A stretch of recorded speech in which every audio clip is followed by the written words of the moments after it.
Good morning and namaskar to respected coordinators, our teachers, brothers, sisters and all my dear friends.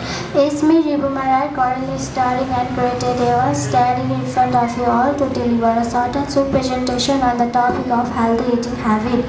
Imagine trying to use an phone only with a 5% of battery for a whole day. It will be slow and constantly running out of battery. Our body works the same. The food we eat is the fuel that transfers our energy to muscles, brain and our various parts of body.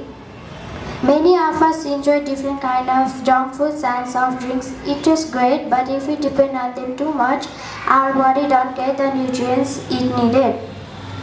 Healthy foods like fruits, vegetables, eggs, nuts and plenty of water help us stay energetic, focused and strong. It improves our concentration in class and boosts our immunity and help us do our daily activities.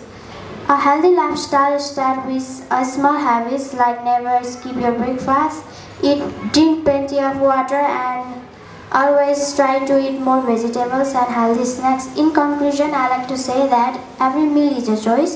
The food you eat today helps shape the person you become tomorrow. Thank you. Have a nice day.